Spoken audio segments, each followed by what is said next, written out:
Good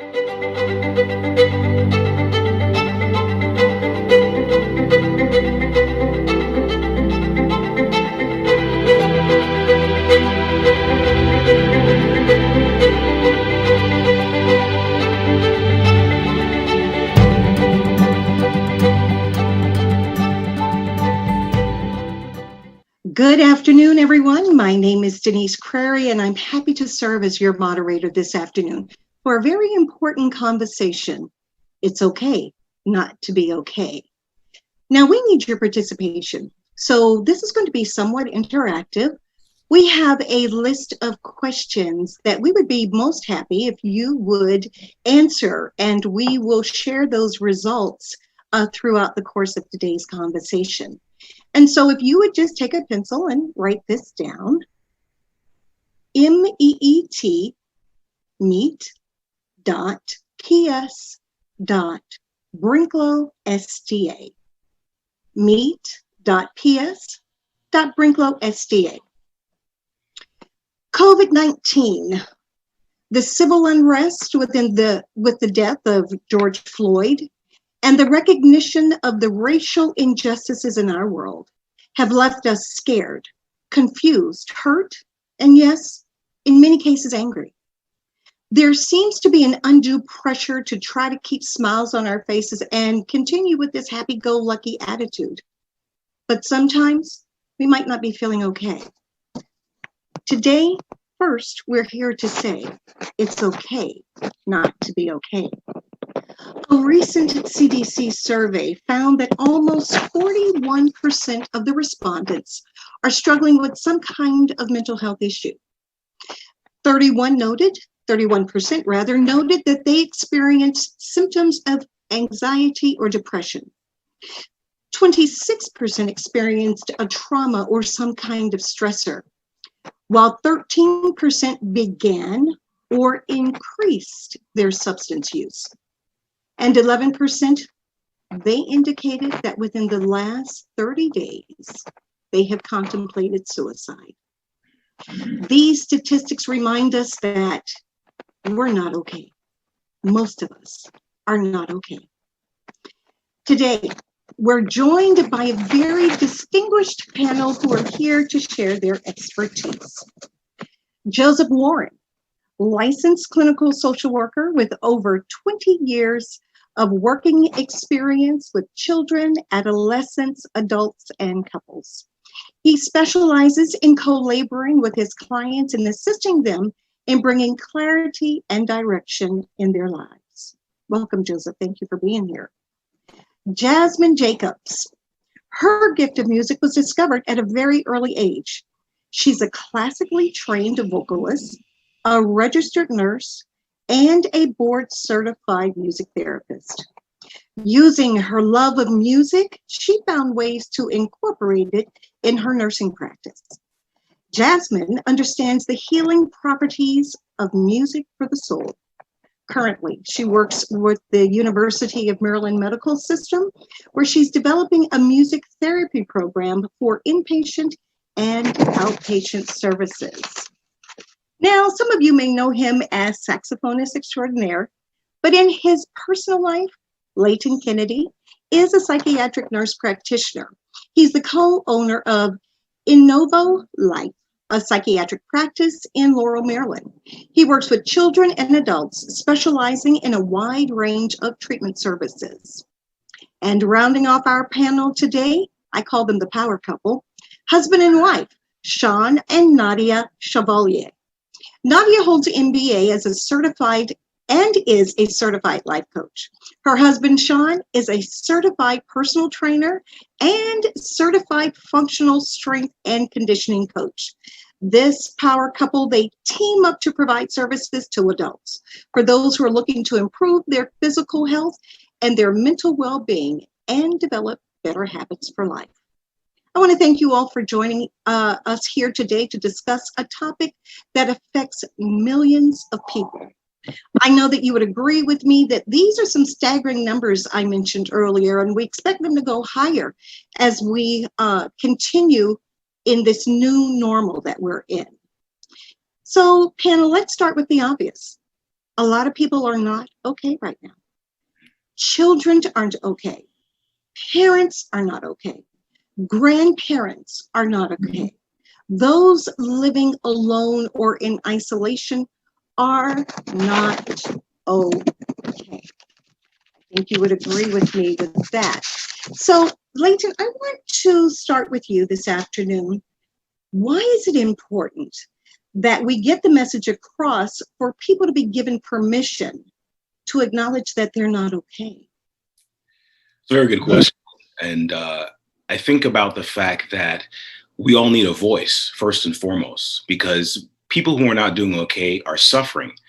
And if we don't give them that permission, they'll continue to carry that weight and that stress with them, which could lead to longer term issues. But people need a voice to be able to speak the truth of what's going on. And that will also break down other barriers, because it will allow people who are suffering to get the support that they need.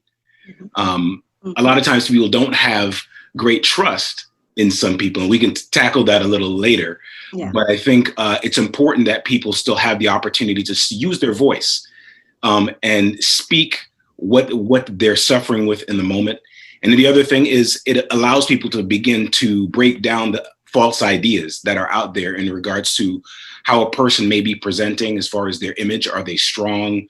Oh, they're a tough person. You know, they're doing fine. I think it's important that we be able to begin to give people permission to be able to do that. Thank you. I so agree with you. Now, what are some ways that people can know that, you know, they're not okay? That the front they put on is just that, it's a front, and that they're really not okay. What signs should people be looking for? Well, if we could talk about in the context of now, a lot of people are now experiencing even new bouts of issues with their sleep. So either I'm not sleeping at all, I'm sleeping too much. You know, your normal 8 hours has become 12, or I have a hard time falling asleep because I'm worrying so much. So that's an area we look at. Changes in mood. You know, either I'm just walking around very irritable, losing concentration. You know, I was able to manage tasks before and keep myself structured. Now I can't even concentrate enough to be able to do those tasks. Maybe someone's having panic attacks because the stress is so much. You know, you're having this, like the world is closing in on you, or I'm feeling very dizzy.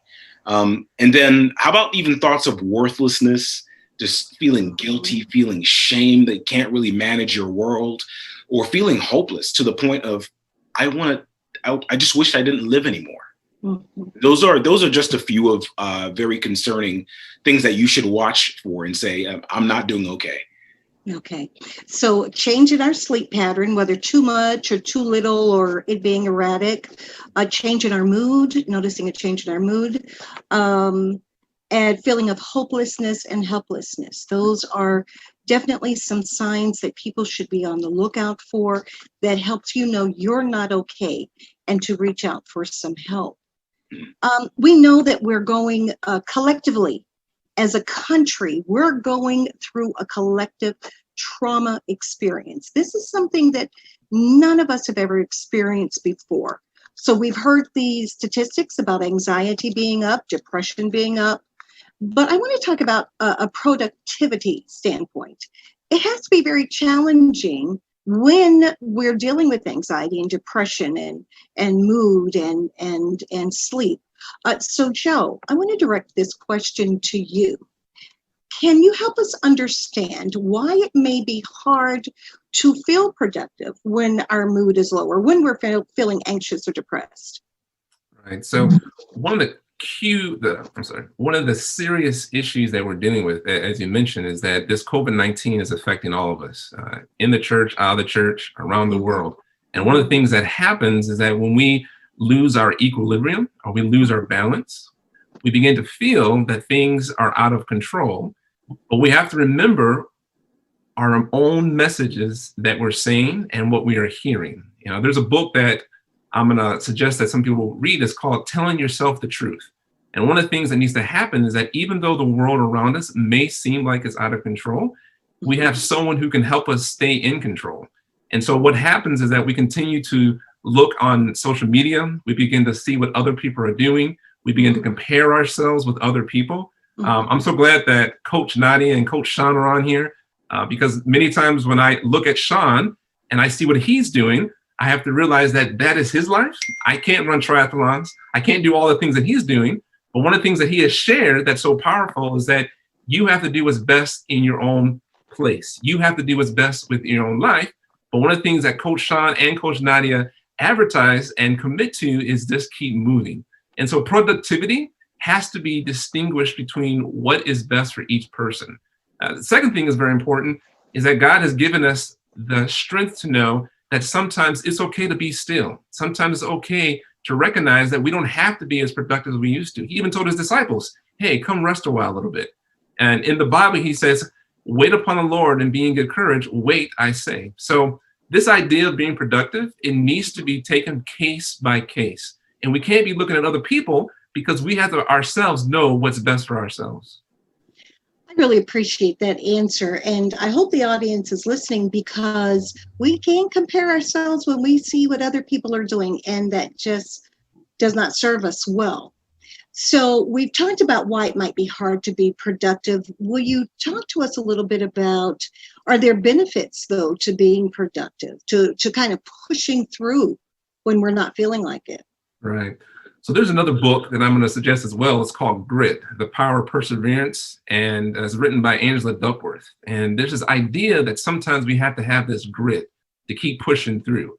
The Bible says clearly that in this world, we will have tribulations. And sometimes when we don't feel as productive as we should, we have to realize that as long as we're keeping a routine, as long as we're doing something to keep moving, we will not get emotionally, psychologically paralyzed when we recognize that the productive that we were before is not the same. So basically, being productive is very important. I mean, when God created Adam and Eve, he told Adam, you've got a job to do.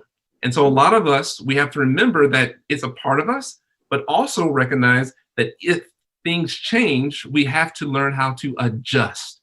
And when we adjust, that adjustment will help us continue to feel productive, even though we're not as productive as we used to be. So yes, being productive is good, but what type of productivity are we doing? Being productive, even Jesus was productive when he spent time with his Father in the morning. That was being productive, but as some people may feel that is not the productivity that they want, we have to recognize being productive is based on individual situations. It is. It is.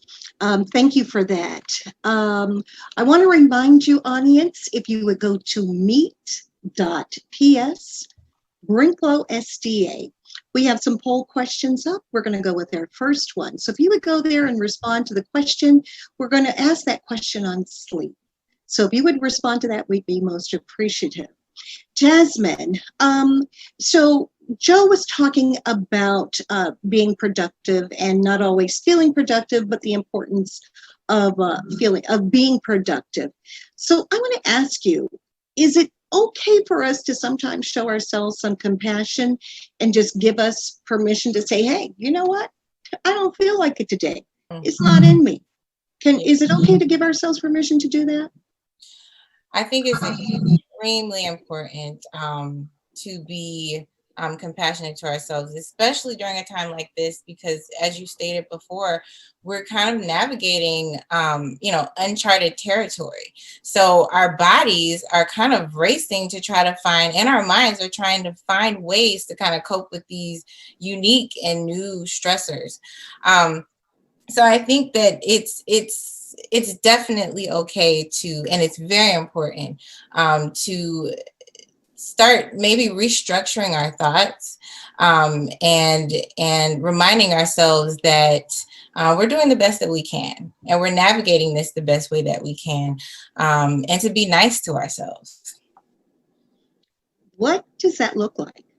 Being nice to ourselves, showing ourselves compassion, because people may not know. What does that look like? Yeah. I think that, that's going to look different for everyone, first of all. But I think self-compassion, if you will, is more so a mindset. I think it means that we are making a conscious decision to allow ourselves the space and the time to grow and develop. And not only that, but to forgive ourselves for maybe mistakes that we're making along the way. I've seen this meme that's kind of going around where it says, you know, oh, if you don't have your beach body by the end of quarantine, or if you don't have, you know, you haven't read all these books, or you haven't done all this list of things, then what are you really doing? But the truth is that, you know, if you're waking up in the morning, yes, and you are you're putting one foot in front of another, you're doing the things you need to do, you're taking care of your children, we need to celebrate every success and not judge ourselves based off of, you know, I think someone else said it before, based off of what somebody else doing, what we see on social media. Okay, thank you so much. A little bit later, we're going to talk about those beach bodies. And I'm really happy to hear you say we need to show ourselves some compassion in that area. So Sean and Nadia, as experts in the field of physical health, what are you seeing from your clients in recent months?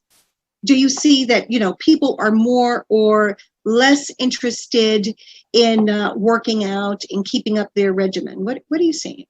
I think, in all honesty, it's, you know, you went years, many people have gone years of going to the gym or going to the, you know, getting a personal trainer and having that person facilitate their workouts, or going to the gym, just having the equipment there. What I'm seeing is that a lot of people just need structure again. They don't have a structure to do a simple workout. So they have social media is great for being connected with friends, but it's almost overwhelming because you see this exercise, you see that exercise, and you don't know what works for you because you're trying a hodgepodge of things. So what for us is a lot of people are saying, I need structure. I need you to tell me what can I do in order to yield a certain result.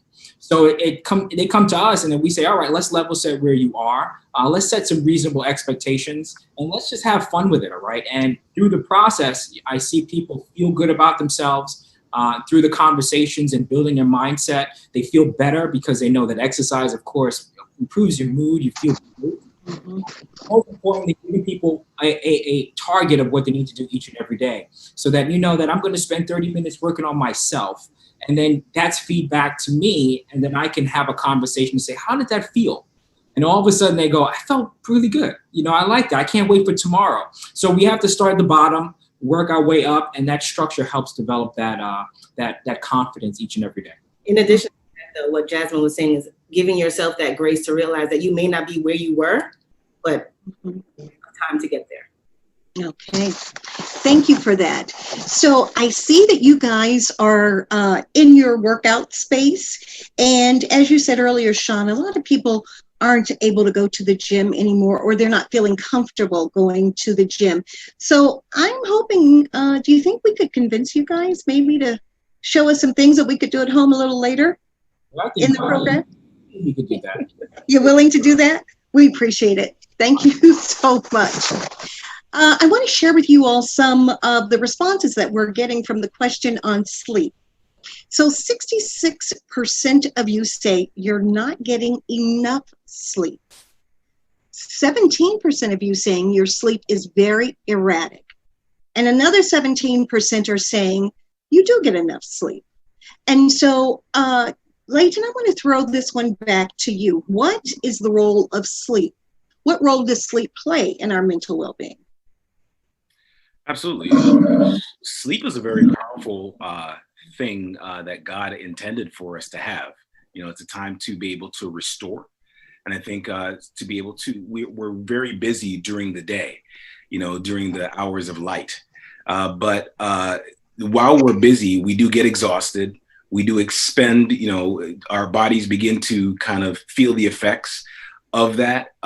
And so things are beginning to deteriorate. So it's important to be able to get down, allow those muscles to relax and repair, and then also allow for our hormones, you know, to be able, everything to kind of be replenished so that the next day when you come back, when you wake up, you should be refreshed. You should be able to have that energy and that motivation to be able to start your day. So that's an important that's an important feature of our day. There's a sleep-wake cycle that we have. So nighttime is for sleep, for those who don't do shift work. Unfortunately, we have to have people who are working on the overnights, but sleep is still important for them. And so we have a time when we need to sleep so that we can restore and recover to be able to be ready for the next day. Yeah. Thank you for that. And it plays a big role on our mood, like you said. Absolutely. So our next question, audience, again, we need your participation, is a question on a mood. So if you would answer that question for us, meet.ps.brinklowsda. If you would answer that question, we'd be most appreciative, and we'll give you the results. So I'd like to throw this one to you, Joe. Nobody wants to be stuck or find themselves in a rut that they can't get out of. But so many people find themselves just right there. What are some reasons that people are finding it difficult, do you think, to move forward? Well, I kind of told my wife that I was going to talk about our situation, a little personal situation, but during the COVID-19, unfortunately, she was laid off from her job due to cutbacks and also to the fact of her trying to stay safe. And one of the difficult things that she had, she's a working woman. She has worked a long time, and she finds working not only productive, but it also energizes her. And so to make the story short, it was very difficult for her to not be able to go to work and not be able to feel like she's contributing to the family. And so it was hard for her sometimes to focus a little bit. Sometimes it was, what's the point of getting up in the morning? Why am I even doing this? I feel like nothing is going to work out. But one of the things that we did is not only prayer, but so what Nadia and Sean talked about was creating some type of structure in her life. And so we started walking together. We started making some purpose that we need her to get up to feed our daughter. I encouraged her to feed me, even though I can cook myself, but that was important for her to feed me. I also encouraged her to, take some classes, create a new schedule, right? And Sean hit on the nail, like, what's the target? What is something that are you going to do to help you feel better? And for some people who don't know my wife is amazing because she's like, no matter if I don't have a job, I still find purpose in my family, my friends, and I'm going to continue to help. So my wife is talented. And so unfortunately, my dear sister Jasmine hurt herself, and my wife was able to use her skills and techniques to help my sister Jasmine together. So basically, the point is that when people are feeling down, when people are feeling that there's no reason to move forward, we have to find purpose. There's a book that I'm also suggest by Emmanuel-Brinklow. It's called Man's Search of Meaning. And it talks about how Dr. Frankl was in World War II during a Nazi camp, and he had to find purpose in how to stay alive. Anne Frank's diary talks about when she was in hiding. Corrie ten Boom. I'm gonna send all these books to you guys. But basically the point is that if we do not find purpose, if we don't find direction, if we don't find a reason to get up, we will not get up. And one of the things that is so critical is that we got to change the narrative of the story. God is in control. He owns everything. And if God says it's done, it's done. We can't be surprised that this is happening. I'm gonna stop talking because I'm about to get pushed. But the point is that we have to remember that if we don't have purpose, we don't have life. I'm done. Yes. Yes. Thank you. Thank you, Joe. And thank you for sharing that. It's really important for us to be willing to share our stories because I don't know about you guys, but I find that sometimes people feel like, well, if you're a therapist and you have all the answers and your life is completely together and there's nothing wrong. And so, yeah, it's not true. We all struggle with something. And you talked about your wife helping your sister Jasmine, not to be confused with our guest Jasmine, but doing something for other people. That's right. Right? It helps take our minds off of the things that we're struggling with. So yeah, thank you for sharing that. Layton, I wanted to ask you, there are people who prior to this whole new norm that we find ourselves in prior to COVID, prior to the civil unrest, there were people who were experiencing some pretty significant pre-existing conditions, right? And as this thing is prolonged, and it is, this is going on far longer than any of us thought. The last time we did a mental health conversation like this, I don't think any of us thought that we'd still be having these conversations well into the month of August. And so we know it's going to be going on for a while. So, Leighton, for those persons that are struggling with pre-existing conditions, what would you suggest for them to do to maintain their progress? Define existing, because I'm not sure if we're talking about related to COVID as far as. No, I'm talking about mental health. Oh, all right. Okay, thanks. Yeah. Well, I think for those people who have the pre-existing, and I'll define it as, a predefined mental health condition, if you are already getting treatment, if you're someone who you're on medication, you're in therapy, I would suggest that you continue. What I've noticed, there was a crisis that I was dealing with in the midst of, or the beginning of this crisis. And I spoke to a police officer, and he said, we're having an uptick in many calls from the community to respond to mental health crises. And one of the issues that he pointed at was that a lot of people did just stop taking their medication. And I think it's important to look at adhering to your treatment. And if there's something that you have concern about in regards to your medication, then you should talk to your provider about that. Don't abruptly just stop it, because what's going to happen is, on top of the stress you're already experiencing, it's going to get exacerbated, and you could have, a severe episode, which will lead you to a place that you may not want to be going into the first place. So I think really adhering and sticking to your treatment plan, take your medications. Would be one of the things. The other thing that I would point to is really looking at the whole idea of adjusting to a new routine, and really kind of getting back to, looking at what do I do now with my routine. And I think, I think Sean and Nadia pointed to some of that. I think Joseph Warren also pointed to some of that as well. It's just really kind of looking at, what is my routine now? Again, what is my sleep like? What is my wake up time? I think keeping a routine on wake up and time you go to sleep are really key and important. And then also, I would say, I'm saying that because many people who deal with mental health issues and pre-existing issues, sleep becomes one of those disrupted areas, those areas where you start seeing those first signs that something's beginning to go sour again. And then one more structural thing, because I could go on this, but I'd say your eating time. Right. Taking the time to eat at regular increments. What you eat, a colorful plate of food is important.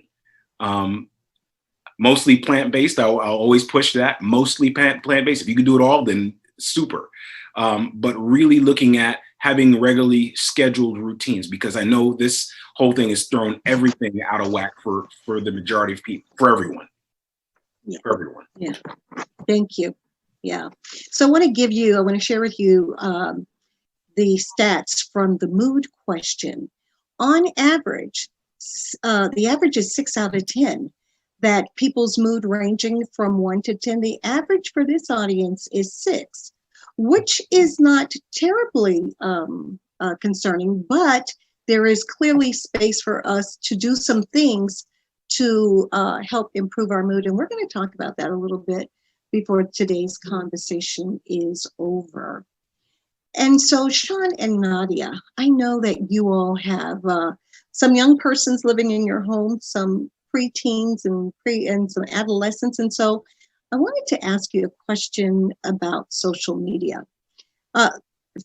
There are a few things that parents are more concerned about than the screen time that their children use on social media. Can you share your thoughts on the impact that social media is having on our children? And you can speak from a personal perspective, please.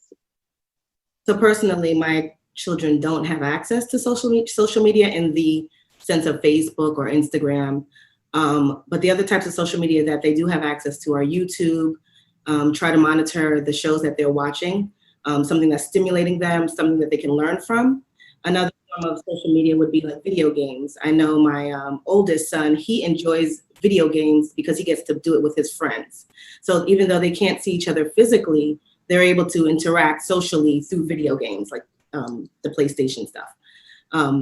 But in terms of, it's definitely important to monitor what they're taking in, because sometimes even the ads that pop up and access to the areas that you may not want them to see. And it's really important for us as parents to monitor what it is that they're doing, even some of the YouTube videos, right? Because sometimes you can end up accessing something that you may not want them to access.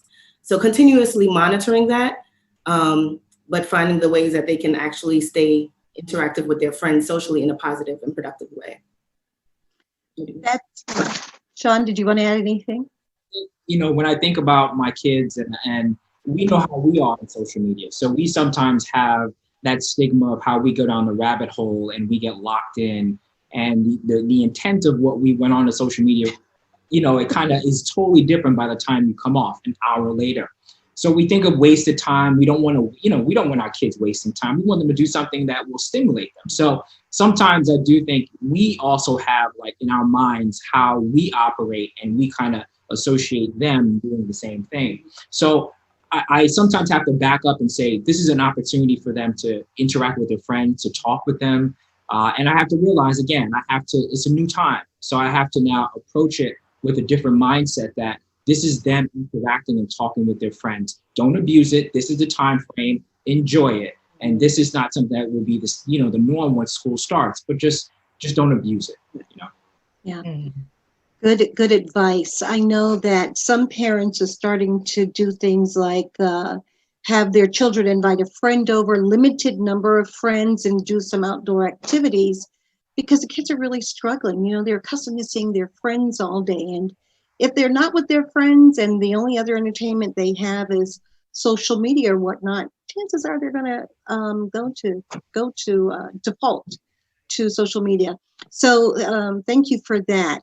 Now, we talked earlier about, you know, beach bodies, and, you know, when we started this thing, everybody was going to come out a little differently. You know, some people decided they were going to write books. Other people decided they were going to do spring cleaning. Some other people decided that they were going to redecorate their homes. But, you know, most people decided, hey, this is an opportunity. I'm stuck at home. This is an opportunity for me to really do some of the things that I've been wanting to do but haven't had time to do. But Jasmine, here's the reality. The reality is that people aren't able to do it, either because they don't have the energy to do it, they've lost interest in doing it, they just don't feel physically able to do it. So Jasmine, will you talk to us about, you know, what are some of the lessons that we should bring with us to the other side of this? Because, you know, many of us may come out on the other side of this the same person we were, or maybe, you know, having gained, instead of the beach body, instead you gain that COVID-19. So Jasmine, respond to that for us, please. Absolutely. I mean, I think that, again, self-compassion is going to be so important as we're working towards achieving our goals. But like you said, the reality is that sometimes we're not going to feel motivated to do certain things. And that, I feel, is just a result of getting to a place where you're burnt out. You know, I think it's important to allow ourselves that time, again, to breathe. And if we don't allow ourselves that time, we start to kind of, again, get into a pattern of negative self-thinking. And you know, I think one of the things that we need to do is learn how to practice solitude. And I say practice because a lot of times we don't know how to just be alone with our thoughts. And not just be alone with our thoughts, but to practice positive thinking. Because if we don't go into that alone time saying that we're going to be purposeful, it's just going to be another opportunity for us to kind of ruminate on those anxious thoughts, which of course is going to lead to the depression and the anxiety that we're seeing. So what I encourage a lot of people is to, when you're planning time, or if you are having difficulty finding motivation, allow yourself some time to not do anything. First of all, be okay with that. And then plan for that time, whether it's meditation, whether it's prayer for you. I'm always going to encourage, some maybe mindful music listening to kind of help you to reflect on where you are right now so that you can get in touch with those emotions that maybe we are having a difficult time understanding or expressing right now. Okay. You talked about anxiety. And so for our audience, there's another poll question for you. We're going to ask you to rate your anxiety level on a scale of 1 to 10. So we'll give you a couple of minutes to rate that, and we'll come back again with those results. We have a question from the audience. As the nurse practitioner in the group, Leighton, I'm going to throw this one to you. The audience member says, it's hard to stay on meds when your schedule is so messed up, and that can lead to a mental crisis. What would you share with that audience member as a way to maintain a schedule as it relates to their medications, Leighton? That's a really powerful question that you should bring up. And I think I'd have to look at the person's, medication schedule first and foremost. But I think it's important to be able to have a common time, a scheduled time to be able to take your medications. And sometimes we may have to align those with meals. Maybe it's if you can set a time for when your breakfast is, or when your lunch is, or when your dinner is, then those are really good times to be able to set up your schedule of your medications.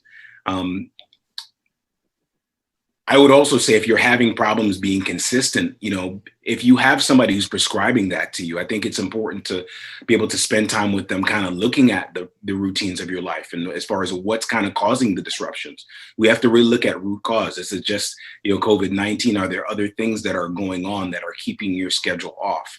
And so when you try to get to the root cause, then we can get to setting a routine for getting those medications on track. So, medications or your life on track, the schedule your life on track as well. So I think, I hope that begins to answer your question, but definitely it's an individualized thing. Yeah. Yeah. Audience member, we hope that answers your question. And for those of you in the audience, if you have any other questions, our panelists are happy and ready to answer those. So send them in. Joe, let's talk about mindfulness. We have been in this journey for weeks. And some people are starting to feel a little uncertain. We thought that when we moved to phase 1, and then we moved to phase 2 and 3, that there was a sense that we were coming out of this. But lo and behold, it looks like it's going to be a little more prolonged than any of us anticipated. And so can you help us with ways that we can avoid adding stress to ourselves by thinking too much about the future? How can we stay focused in the moment and without thinking too far about, what am I going to do in January? What am I going to do in February? What suggestions can you share with us? So it's even difficult for me sometimes to not hyper focus in the future. And we talked about this before, but when you hyper focus in the future, it causes the anxiety.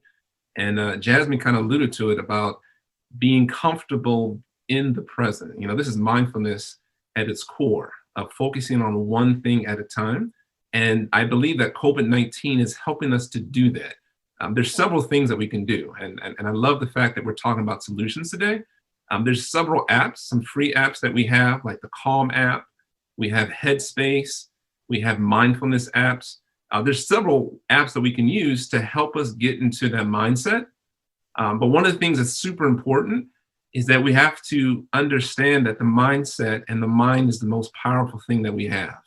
Mm-hmm. And when I was doing before COVID-19, I was able to go to the prisons and do prison ministry. And I was able to talk to some of the prisoners and ask them how they dealt with being incarcerated for 40 years, for 45 years, and ask them how were they able to stay focused when they couldn't see the end. And one of the things that they all said is that when they were able to focus on what was most important to them and helping others and in the relationship with God, it helped them to move forward.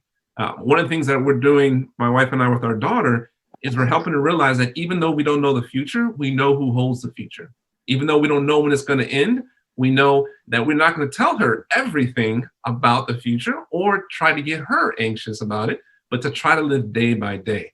The Bible gives simple, awesome solutions in Matthew chapter 6, where Jesus says, focus on what's today. Don't worry about tomorrow. Let tomorrow handle their own issues. And when we have this mindset that Christ is in control, and because he's Alpha and Omega, the beginning and the end, we know that there's things like therapy. We have nurse practitioners like Layton. We have music therapists like my sister Jasmine. We got Coach Nadia and Coach Sean. We got you, Sister Karen. We have people who are willing to sit down and talk to us.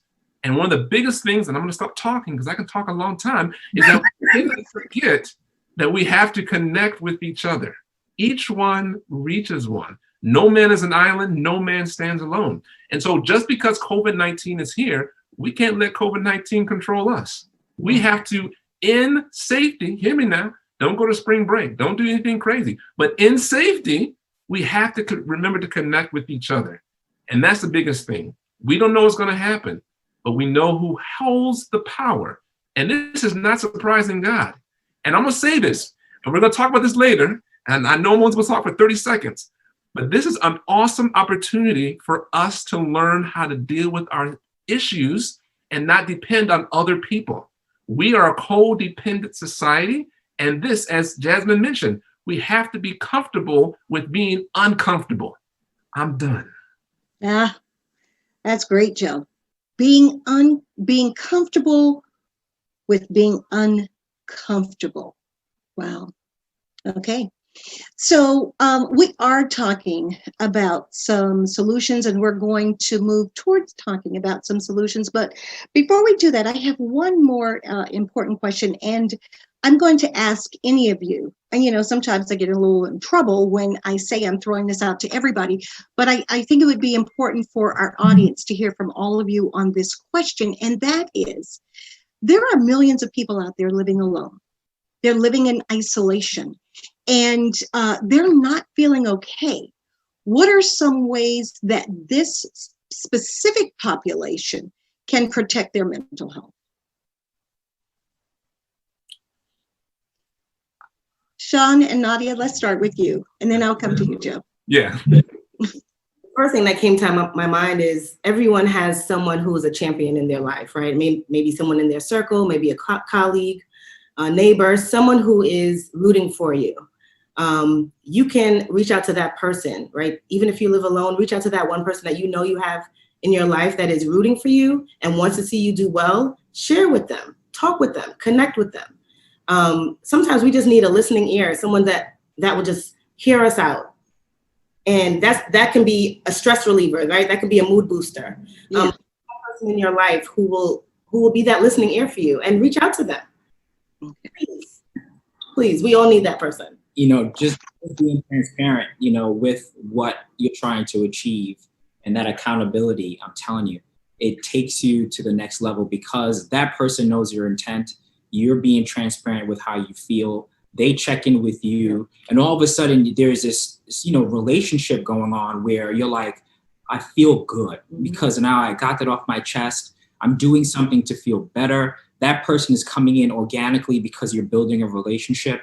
And all of a sudden, a day goes by, a week goes by, a month goes by, and you're in a better headspace, and everything around you gets better because of that one relationship. So don't take it for granted. You'll find that person, and just be transparent with them, because it will help you soar to the next level day by day.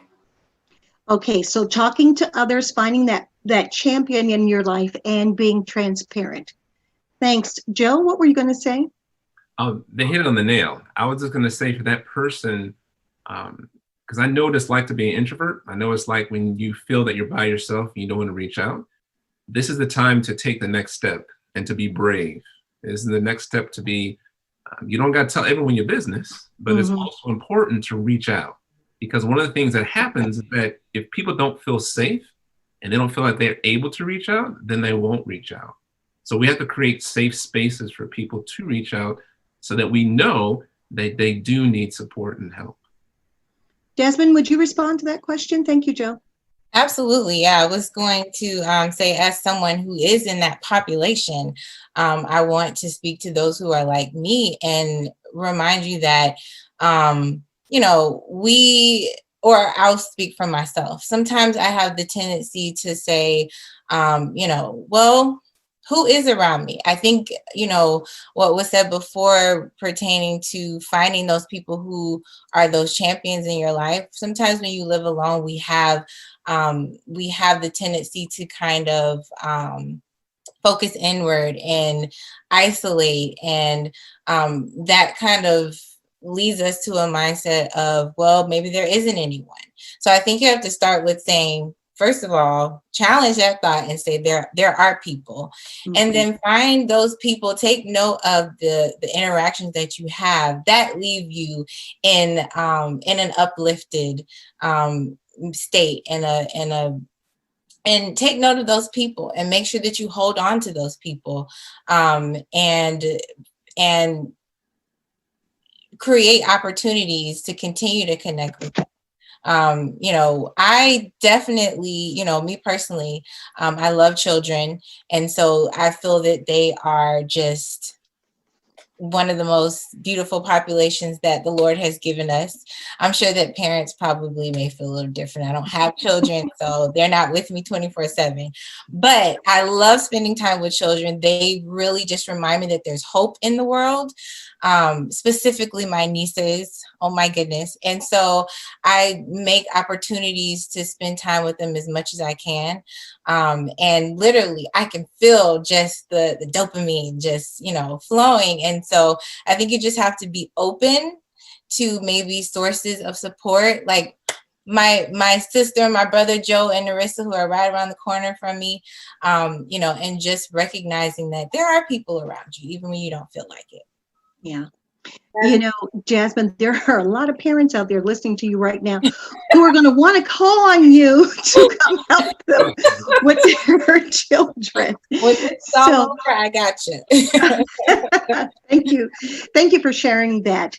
So, there are people out there in our listening audience who are saying, yeah, I'm not okay, but I want to be okay. I just need some ideas on what I can do. And so, we're going to move now in our closing minutes to Sean and Nadia, and then Jasmine, I'm going to come back to you because I know as a music therapist, I want you to talk to us a little bit about music therapy and give us a demonstration if you would. But Sean and Nadia, we talked earlier, people are not able to go to the gym, or they're afraid right now to go to the gym.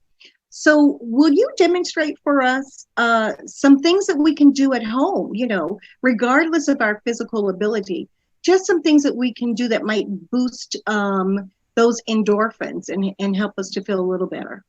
I'll tell you. So let me get into character first, right? So once I'm good, right? So I'm going to do really, really quick. For those that are out there, you don't have a lot of time. And like we talked about, having a little bit of time is all you need in order for you to build more and more to your old pre-COVID self, right? So if you build in, 10 minutes of hard work, whatever it is, whatever your fitness level, I'm telling you, your mood will be great. You calm down. I know, man, for me, it calms me down. I hear things a little bit differently. I receive information differently. So I'm going to show you a couple exercises. You know the statement, if you stay ready, you don't have to get ready, right? So exercises, your upper body, a lower body, a core exercise, and a cardio. If you put those together, set your timer for 1 minute of each exercise. That's 4 minutes, right? 4 exercises. Now, all you got to do is repeat that 3 times. You got 12 minutes of a workout, including some rest of you huffing and puffing and saying, why did Sean tell me to do this, all right? But that's 10 to 15 minutes of your day, right? You got 24 hours. So I'm going to use a bench. We're going to pretend like everybody can't jump, all right? So I'm going to move my bench right here, and hopefully you can see me okay. Is that cool? That's good. Yes, that's good. Imagine if you had a weight, all you have to do is sit on the chair, relax, and you have your presses, right? We're working our shoulder. Again, your timer is set for 1 minute. You're pressing for that minute. You could even count the number of reps, and the next time you do it, meet it or beat it. It's possible, right? Now, we're gonna work the legs. That same weight or resistant band or whatever, right here, all you're gonna do is stand. That's it. Meet it or beat it, count the reps. How much did you get done in 60 seconds, right? I'm gonna put that down. Then I'm gonna do a cardio because I want my heart to be improved. All I'm gonna do is use my chair and drive my knees up here. Again, counting the number of reps. That's called the mountain climber. If you count the reps, you get 30.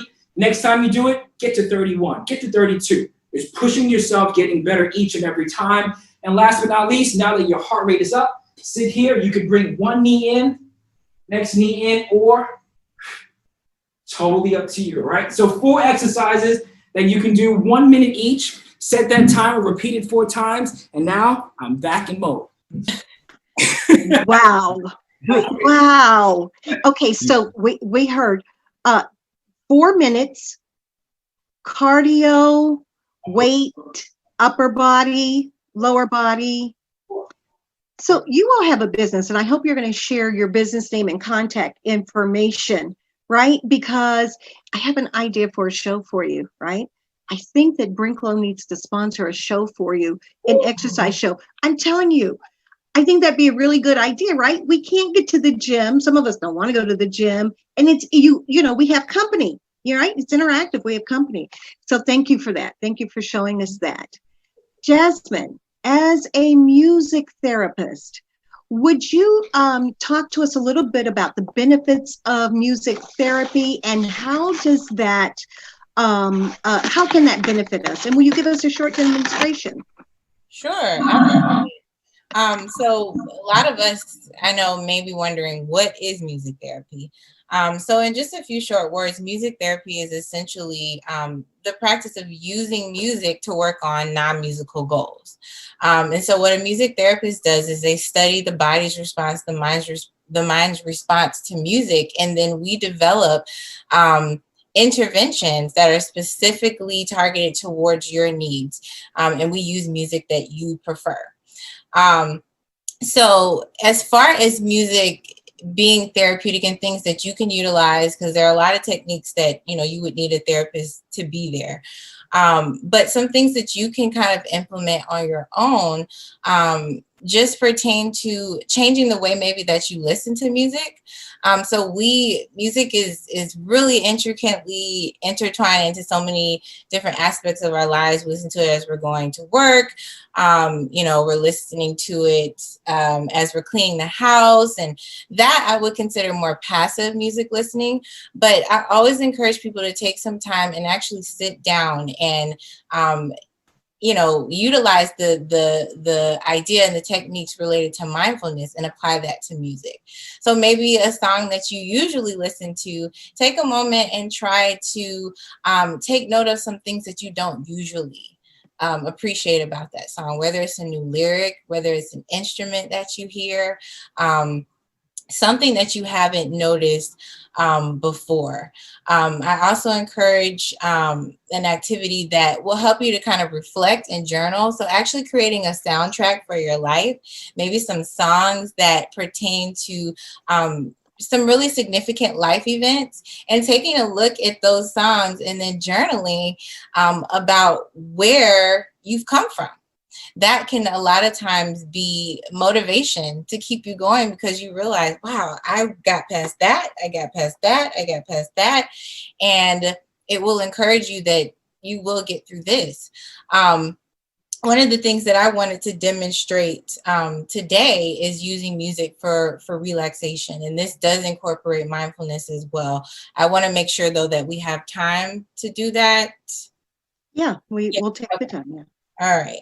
So, I want you to, first of all, make sure that you're sitting in a comfortable position, because what you don't want is to be experiencing some unnecessary muscle tension. So if you're sitting in a chair, make sure that you have a chair that has a nice back. If not, just let your arms kind of fall down by your side. We're going to start some music here, and I just want you to begin this activity by noticing what you hear in the music. So if you'd like, you can close your eyes.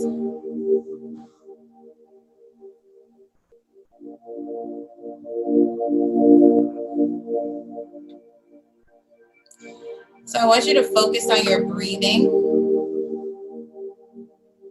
Breathing in through the nose and out through the mouth.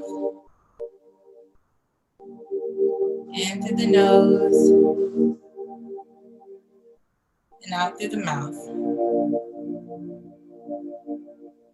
And with each breath out, I want you to imagine a little bit more of the tension that you might be feeling in your muscles. Imagine a little bit more of that tension releasing with each breath out.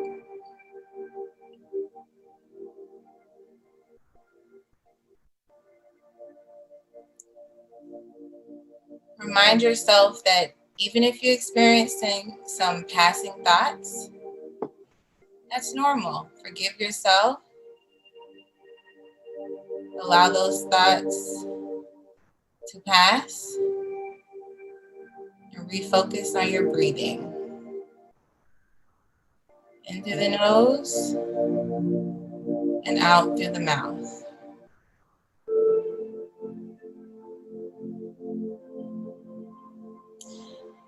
Now I want you to imagine a place where if you could go there right now, I want you to imagine that place, wherever it is.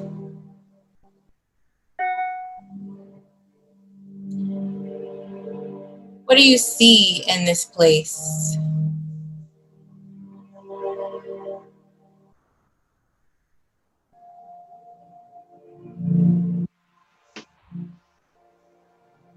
What do you hear around you?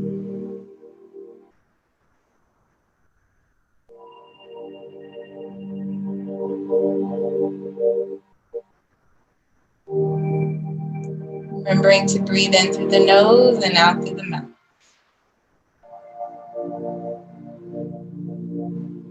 What do you feel?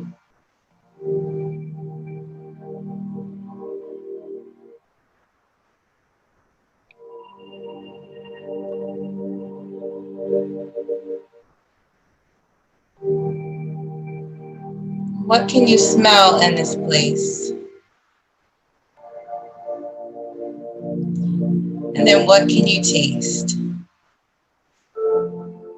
Take a moment to enjoy how this place is impacting all of your senses. Take a mental snapshot and come back to your breathing.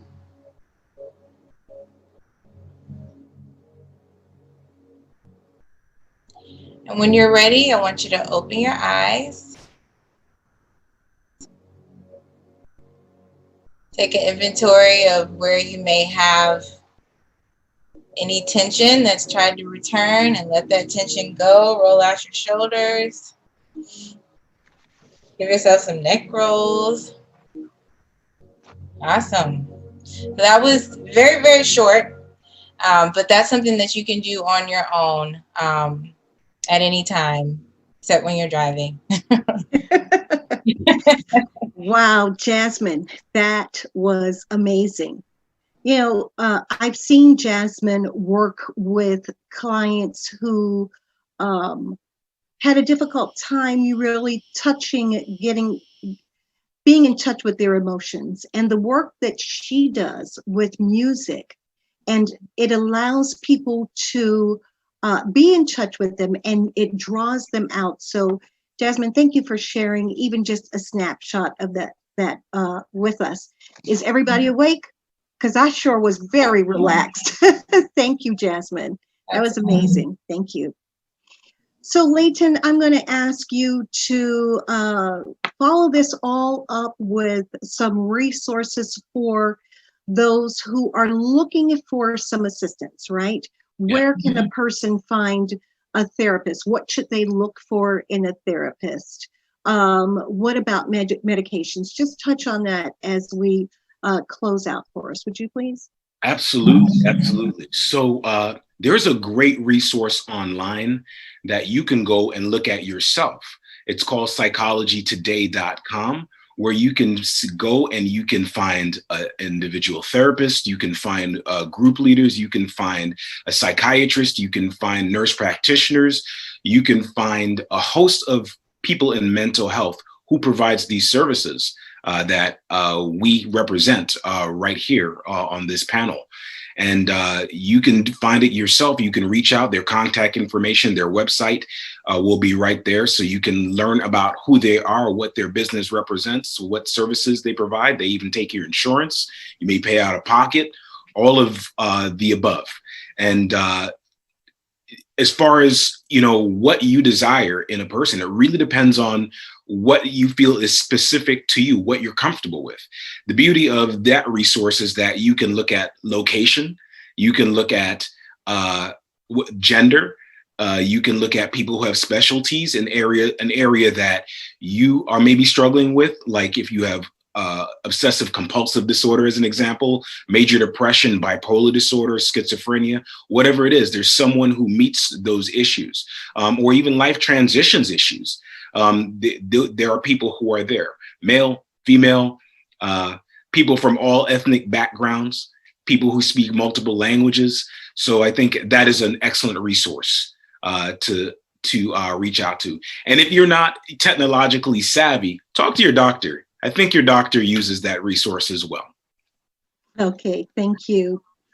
That's really good information, and particularly good because the last survey that the audience answered was, how would you rate your anxiety level?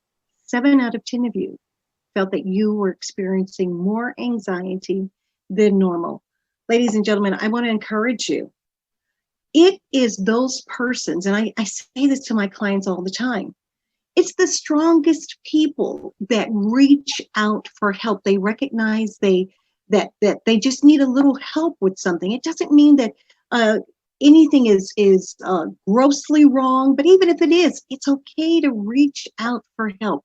All of us need some help at some time. And so today, we've learned that we can exercise. We've learned the benefit of music therapy.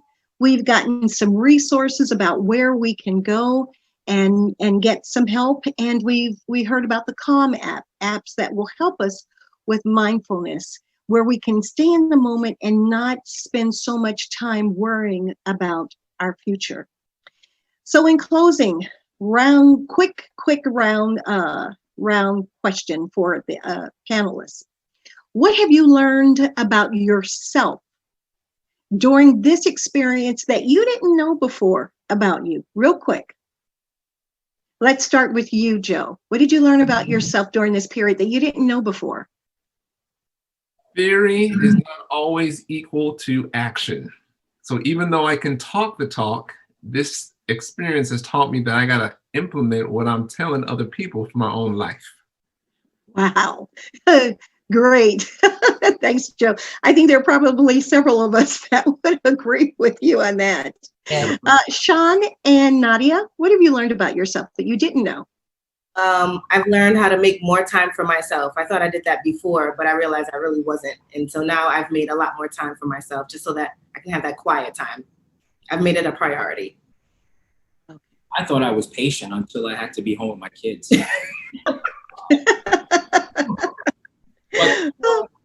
I'm learning how to get better with it. And when I manage my own time, like Joe, talking the talk, I'm going to manage my time a little bit better and get my movement in and release that stress, whatever it may be. I can handle the day a little bit better, deal with them. Okay, thank you. Leighton, what did you learn about yourself during this time that you really didn't know about yourself? I know everything about myself, so sorry. Of course. No, wow, that's a powerful question. That's all you've been doing, asking powerful questions anyway. But I would say that that I've been able to draw on things that I've learned in my past when I've gone through crises, that I've been able to draw on those experiences, those positive experiences, and learn from them. I've never been through one of these before. I've never been through, a pandemic, but it just reminds me that, again, there are experiences that I can just draw on. Oh, by the way, and I have a great family too. I think my wife is awesome. Just shout out to my wife and my kid. Yay. Shout out to Layton's family. Yeah. Great. Yes, you do. You certainly do. Jasmine, real quick, what have you learned about yourself that you didn't know? I think I also thought I was a master of time management. I think I felt like, oh yeah, I'm a nurse, so I have to manage time and I'm great at it. Yeah, having all of this time taught me that I really have some more work to do with that. And also, making sure that I'm using music for my own therapeutic, relief, not just stopping when I clock out from work, but also making sure that I'm spending that time with music. Well, I've learned that I'm not as high maintenance as I thought I was. I don't have to go to the nail salon every 2 weeks. I don't have to go. Well, yes, I do. I do have to go get my hair done every 2 weeks. But I've learned that I've always considered, and people have always thought that I was a social butterfly. And while I am, I've also learned to enjoy quiet time by myself. I've learned that not only do I love my husband, but I really like him. I like spending time with him. And so for all of us, ask yourself that question. What are you learning about yourself during this period that you didn't know?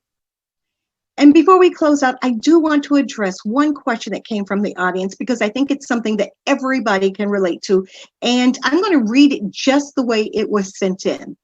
What can I do while sitting on a Zoom meeting all day with my camera off, bored out of my mind, because that hour-long meeting could have been done in an email? Raise your hand. Yes.